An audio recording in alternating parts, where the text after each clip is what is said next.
YouTube, welcome to my channel, I'm Bella, and today I am reviewing the last episode of Doctor Who Flux Chapter 6, The Vanquishers. OMG, what an interesting ride this has been. On to the review. The Vanquishers, reviewed. Okay, so we had some really good tag teaming work. I liked how they paired everybody up. Everybody had a buddy. In this one, my goodness, it's left a lot of threads, a lot of knots, a lot of tangles. Oh my goodness, what are we going to do? Overall, I'm going to give this a 4. Just The Vanquishers a 4 out of 5. The series as a whole gets a 5 out of 5. I thought it was really well constructed overall. Brilliant plot layout. I did feel that The Vanquishers was a little bit of a letdown, but I did like the treatment of the historical character, chap with a hat, and I did like Jericho. I thought his arc was beautiful and how he was actually a rather complete arc, and it was great to actually have a companion death because we haven't had a lot of those in New Who for obvious reasons, but actually they're essential. We did have some with Christopher Eccleston's 9th Doctor, which I did enjoy, the Tree Woman and various other, and Linda with a Y. I think that's really important actually, that there are some deaths in Doctor Who because the stakes are so high that they're going to be, and I think that to not have them, it does a disservice to the whole world's in danger aspect, or in this case the universe is in danger. Brilliant construction, loving the fact that we got to the division, loving the fact that we've got the watch back, really important. Think that it's going to be great going forward, lots of things to unpick. Yaz and the Doctor, relationship status, interesting. I'm going to leave that there. It is there. We've acknowledged that there is something going on. Back to the first episode of Flux landing on a bed together, and then that little moment at the end. Yes, I'm just going to leave that hanging. But that is kind of obvious with our Doctor anyway. I mean, man or woman, he's going to like women, or she in this case. Yeah, terminology. Interesting, isn't it? Anyway, moving swiftly on from that. Poor Lampare. Very sad about the dog people. Wish there was more of them now. They introduce a new species, then properly make them extinct. But loving the fact that we've got a family and a dog. Very nice. Note that we had some references to unborn children and heading towards Christmas time and whatnot, and saviours. Very nice. I want to know more. I want to know more about the passengers, and I want to know more about the time, and I want to know more about the Ravengers. More input was required to feel complete. I'm loving what's happened with the Grand Serpent. Love his exile. That's brilliant. Loving Kate Stewart. She's always a good addition, but sometimes with Doctor Who, less is actually more, and this episode felt that we had like an over companion cocktail, which was lovely, but they felt that they were all sort of on the periphery. They were useful, they did great jobs when they were, but it was sort of a 3-way split between the Doctor, and I fully get why they've done that, but Doctor Who really needs to decide whether it's going to follow the companion story like it did with Rose. Beautiful arc, that beautiful arc. If it did with Rose, or whether it's going to be all about the Doctor. And if it's all about the Doctor, the companions tend to become pawns, which is very sad, but it's very true. And at the moment, we're kind of sort of in the hiddly-biddly bit. And I'm liking the fact that the Doctor did say to Yaz that she'd been hiding stuff to her. Loving the fact that we've got Dan as a permanent companion. I think that's a great addition to the team. He's going to do wonders.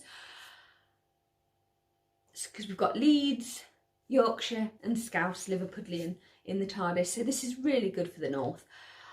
4 out of 5 this particular episode. The overall Flux series, 6 out of 5. I know that's impossible, but that's what I'm giving it. Really good, really entertaining. If the next 2, because 2 episodes left with Jodie Whittaker as the Doctor. Yes, we are it's very difficult because they've said New Year's Day was definitely Jodie Whittaker. Then there's the spring episode in 2022, my goodness, whether or not we'll be in lockdown, who knows. And then there's the autumn episode where Jodie Whittaker is supposed to regenerate, or whether there is going to be like a regeneration at the end of the April one, and we're going to have flashbacks with Jodie Whittaker being the 13th Doctor. It's very unclear. They've said that the autumn one is going to be a feature length, which basically means it's going to be film length, it's going to be movie length episode. So she's going to get a nice Paul McGann episode to say bye-bye. That's nice. Whether she's going to be in all of it, or whether it's just going to be sort of like the first half an hour with her and then the new Doctor takes over, I don't know. Or whether she sort of gets a fatal injury in the spring one and then we have some time with her at the start of the autumn one and then we have a regeneration, or whether she regenerates right at the end of the autumn episode, I don't know.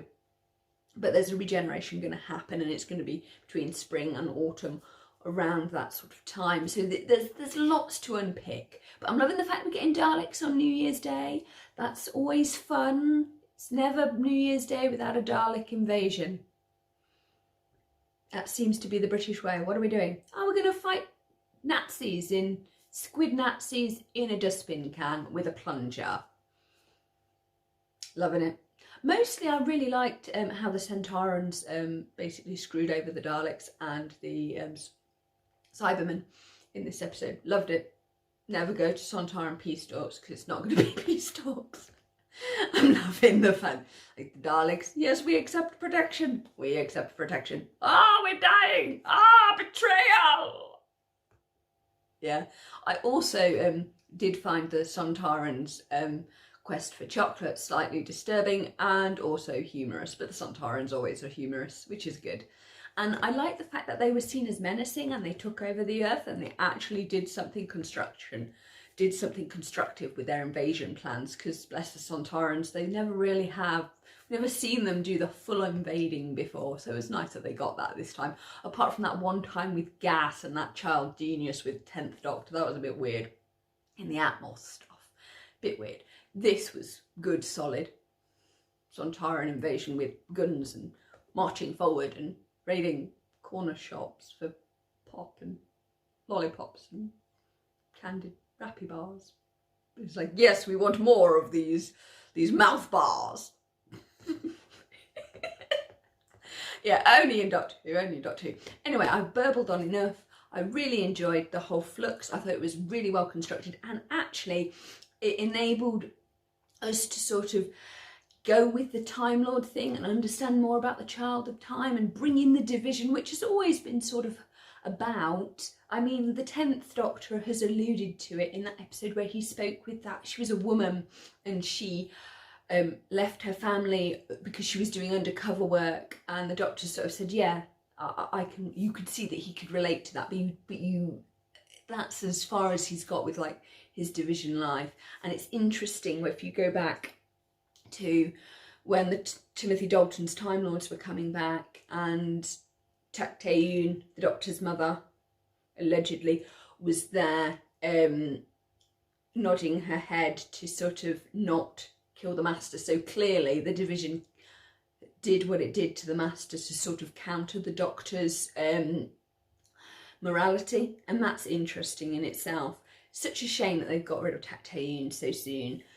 But perhaps that needed to happen for us to move forward. Who knows? Doctor is heading back to Gallifrey, so at some point we will end up there again. You know that watch is going to open. It's only a matter of time. I mean, whatever happens to the Master tends to happen to the Doctor.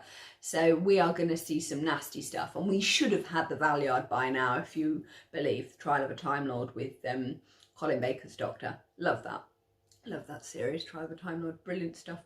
Anyway, please like, comment and subscribe, and review is done. Well, I hope you enjoyed my review of Doctor Who Flux Chapter 6, The Vanquishers. Please like, comment and subscribe. Please do stay safe wherever you are, and click the little notification bell so you get the latest videos from my channel. Stay safe.